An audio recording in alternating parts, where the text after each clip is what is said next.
One plus और Oppo ban होने वाली है।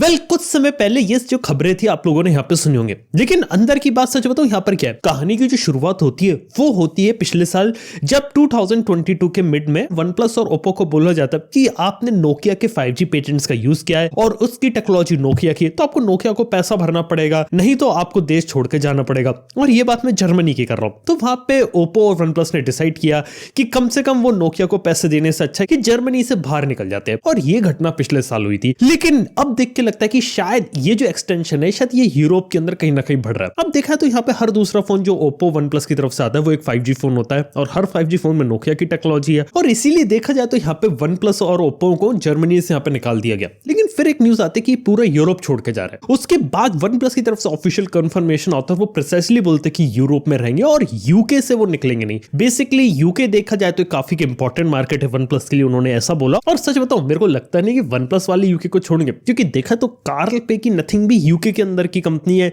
और अगर मान लो वन प्लस अगर यूके से निकल गई तो बिल्कुल ऐसे सजा के कार्ल पे को पूरा का पूरा मार्केट दे दिया कि जो वन प्लस और ओप्पो के यूजर थे वो नथिंग के यूजर बन जाएंगे। तो लगता है कि यूके तो यहाँ पे छोड़ने नहीं वाले। लेकिन पूरी बात यहाँ पर है कि इसके साथ कुछ दूसरी कंट्रीज को भी छोड़ने का प्लान है, जैसे फ्रांस हो गई, नीदरलैंड्स हो गई, और फ्यूचर में देखना पड़ेगा कि पूरे यूरोप में से और किस किस कंट्रीज के अंदर जाते हैं। हालांकि ये भी हो सकता है वन प्लस और ओप्पो की स्ट्रेटेजी की वो शायद उन कंट्रीज को छोड़े जो उनके लिए उतनी प्रॉफिटेबल नहीं, क्योंकि देखा जाए तो रॉयल्टी अगर वो पे कर रहे हैं तो उन जगहों पे पे करेंगे जहां पे वो प्रॉफिटेबल है। और इसी के साथ ही बात करें रियलमी की, तो रियलमी अभी भी रहने वाला है, क्योंकि यूरोप देखा तो रियलमी के लिए काफी इंपॉर्टेंट मार्केट है। क्योंकि बात बताऊं, यूरोप के अंदर उनकी GT सीरीज यहां पर बिक गई। इंडिया में रियलमी GT सीरीज इतनी नहीं चलती, लेकिन यूरोप के अंदर बहुत चल रही है, और वहां पे लोग रियलमी की GT सीरीज को पसंद कर रहे हैं। तो डेफिनेटली रियलमी का जो की फोकस है वो तो GT सीरीज के ऊपर यूरोप में रहने वाला है। वहीं बात करें इंडिया की, तो इंडिया में इस समय जो करंट में रियलमी का जो फोकस है ना, वो 10,000 से 30,000 के रेंज में है। GT सीरीज के शायद ही अब आपको फोन देखने को मिले, बहुत ही कम चांसेस हो चुके हैं जिसके अंदर वो एक या दो फोन यहाँ पे ला सकते हैं। मेजरली वो अंडर 30,000 में फोकस करने वाले, और उसमें भी देखा तो इंडिया में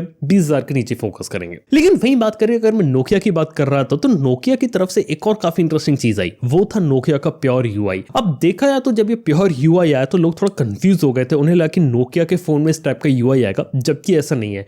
अब देखा जाए तो जो नोकिया जो मोबाइल फोन बनाती है वो HMD ग्लोबल है, और ये नोकिया वो नोकिया जो टेलीकम्युनिकेशन इक्विपमेंट बनाती है, जो ओरिजिनल नोकिया है। और इस नोकिया ने अपने B2B यानी कि अपने बिजनेस टू बिजनेस प्रोडक्ट्स जो आते हैं और जो एंटरप्राइज प्रोडक्ट्स आते हैं ना, उनके यूजर इंटरफेस के लिए इस चीज को डिजाइन किया। जैसे कि नोकिया का वाईफाई राउटर आता है और दूसरी चीज आती है, जहां पे आपको ये एक नोकिया का जो प्योर UI होता है वो यहाँ पर देखने को मिलेगा, जो कि काफी देखने में अच्छा लगता है। लेकिन मैं एक बात बता सकता हूँ कि जो प्योर UI है, अगर एक्चुअली में HMD ग्लोबल वाले ये प्योर UI अगर अपने अंदर अपना है तो थोड़ा सा एक रिफ्रेशिंग लुक यहाँ पर आ सकता है, और अपने आप को थोड़ा सा यूनिक बना सकते हैं। क्योंकि अभी देखा तो मार्केट में आपको वैसे ही कुछ UI देखने को मिलते हैं और कुछ ज्यादा डिफरेंस नहीं है। अगर कोई मार्केट में कोई रिफ्रेशिंग चीज आएगी, कोई नई चीज आएगी, तो डेफिनेटली शायद लोगों को थोड़ा बहुत अट्रैक्ट करे। खैर ये एक बात है, लेकिन अभी HMD ग्लोबल के ऊपर है कि वो उस चीज को अडेप्ट करते हैं कि नहीं करते। इसी के साथ ही बात करें तो नोकिया से रिलेटेड यहाँ पर एक और न्यूज है। क्या आप लोगों को मालूम है कि जो नोकिया है वो 4G नेटवर्क को प्रोवाइड करने वाला है मून के ऊपर, यानी कि चांद के ऊपर वो 4G नेटवर्क सेटअप करेगा। बेसिकली वो SpaceX के रॉकेट का यूज करके वहां पे 4G सेटअप करेगा, और नासा का एक आर्टिमिस प्रोग्राम है जहां पे वो एस्ट्रोनॉट्स को आने वाले टाइम में भेजेगा। तो एस्ट्रोनॉट्स आपस में कैसे कम्युनिकेट करेंगे, बेस स्टेशन तक कैसे कम्युनिकेट करेंगे, उन सब के लिए यहाँ पे 4G नेटवर्क को सेटअप करेगा। बेसिकली वहां पे लूनर लैंडर रहता है, वहां पे वो एक 4G का बेस स्टेशन लगाएंगे, और जो लैंडर होता है रोवर रहता है उसके बीच में 4G को स्टैब्लिश करेंगे। और कुल मिला के बात है कि जो नोकिया जो टेक्नोलॉजी 4G के लिए डेवलप करी थी अर्थ में, उसे वो मून पे डिप्लॉय करने वाले, ताकि एस्ट्रोनॉट्स उसका यहाँ पे यूज कर सके। और बेसिकली प्रूफ ऑफ कंसेप्ट होगा इस चीज का कि फ्यूचर में जो स्पेस एक्सप्लोरेशन के प्रोग्राम्स होंगे, वहां पे जो कम्युनिकेशन की जो नीड्स होगी वो कैसे फुलफिल की जाए। तो ये काफी इंटरेस्टिंग कंसेप्ट है, और देख के लगा कि 4G नेटवर्क को वो लोग वहां पे चांद पे प्रोवाइड कर रहे हैं, है ना, काफी इंटरेस्टिंग बात। और ऐसी बात करूं, जो गेमिंग फोन्स रहते हैं ना, लगता है उनका जो एंड है ना वो यहाँ पे शुरू हो गया। मतलब कि गेमिंग फोन में आपने Asus का ROG का नाम सुना होगा, और एक Lenovo के Legion का भी नाम सुना होगा ना, कि Lenovo का एक पूरा का पूरा ब्रांड है Legion, जो कि गेमिंग लैपटॉप्स बनाता है, और गेमिंग लैपटॉप काफी अच्छे होते हैं Legion के। लेकिन वो Legion ब्रांड के अंदर गेमिंग स्मार्टफोन को भी बना रहे थे, और उन्होंने पिछले कई सालों से Legion सीरीज में गेमिंग स्मार्टफोन निकाले। लेकिन अब Lenovo ने खुद कंफर्म कर दिया कि Legion गेमिंग स्मार्टफोन डिवीजन होता है ना, वो यहाँ पे खत्म कर रहे हैं, क्योंकि सीधी बात है कि मोबाइल फोन के अंदर गेमिंग फोन बुलाने का कोई सेंस था नहीं, क्योंकि मोबाइल फोन के अंदर अगर गेम खेलने तो आप किसी भी फोन के अंदर खेल सकते हैं जिसके अंदर एक अच्छा हार्डवेयर स्पेसिफिकेशन, डेडिकेटेड गेम खेलने के लिए गेमिंग फोन लेना वो यहाँ पे कम हो रहा था, क्योंकि लोग अब एक ऑलराउंडर फोन चाहते हैं जिसके अंदर बैटरी अच्छी हो, कैमरा अच्छा हो, सारी चीजें बैलेंस देखने को मिले। सिर्फ गेम खेलने के लिए लोग बहुत कम है, और ऐसा सिर्फ एक जगह नहीं पूरी दुनिया के अंदर है। और लग रहा है कि शायद गेमिंग फोन का जो एंड है वो धीरे धीरे आ गया। लेकिन देखा तो गेमिंग फोन एग्जैक्टली में हमेशा गिमिक की तरीके से रहे। आपको फैंसी चीजें देखने को मिलती थी उसके अंदर, क्योंकि इंटेल जो हार्डवेयर था वो बिल्कुल वैसा होता था जैसा आप किसी दूसरे फ्लैगशिप फोन के अंदर लेते हैं, कुछ ज्यादा डिफरेंस होता नहीं था। और शायद यही एक रीजन है कि अब जाके लोग अपने गेमिंग फोन के डिवीजन को बंद कर रहे हैं। लेकिन हाँ, अभी भी Asus का ROG जिंदा है, वो भी लॉन्च करता रहेगा फोन को। लेकिन देखने वाली बात है कि Asus ROG सीरीज को यहाँ पे कितने लंबे समय तक चलाता है। इसी के साथ ही बात करी जाए तो गूगल वर्सेस CCI के बारे में यहाँ पे बात चल रही थी, जहां पर देखा जाए तो CCI ने अभी कुछ महीने पहले ये बोला था कि यहाँ पे जो गूगल है वो अपनी मोनोपोली का गलत फायदा उठाता है,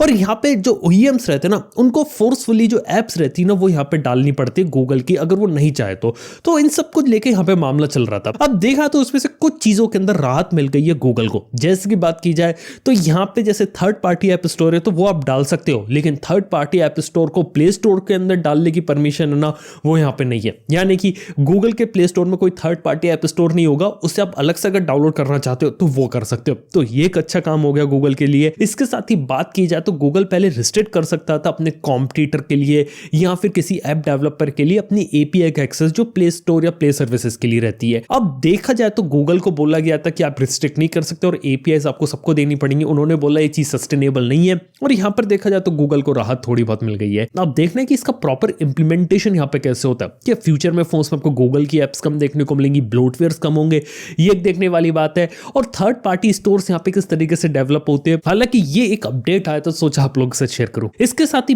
AI से रिलेटेड यहाँ पर एक न्यूज है, वो है माइक्रोसॉफ्ट बिंग से। माइक्रोसॉफ्ट बिंग का आप लोगों ने नाम सुना होगा, और उसके अंदर AI तो आजकल हर कोई यहाँ पे यूज कर रहा है। लेकिन बात है कि अभी AI फ्री थी, उसके लिए वो कुछ चार्ज नहीं करते थे, और माइक्रोसॉफ्ट ने बोला कि बिंग AI में जो चैट फीचर होता है वहां पे अभी भी हम कोई चार्ज नहीं करेंगे। हालांकि उसके लिए वो पीछे चैट GPT का यूज करेंगे, और जो GPT-4 AI है वही यूज होगी। लेकिन इस बार वो लोग नई चीज इंट्रोड्यूस करने वाले, वो होंगे एड्स की। जब भी आप यहाँ पे चैट फंक्शन को यहाँ पे यूज करेंगे तो उसके बीच में आपको कुछ एड्स देखने को मिलेंगे। इसके साथ ही यहाँ पर प्रॉपर लिंक और रेफरेंसेस को भी रखा जाएगा कि अगर AI कुछ यूज कर रही है, किसी का रेफरेंस ले रही है, तो उसका जो बैक लिंक होता है वो आपको देगी, ताकि किसी वेबसाइट पे जाके अगर आपको कोई डिटेल में इंफॉर्मेशन चाहिए तो आप एक क्लिक का यूज करके वहां पहुंच सकते हैं।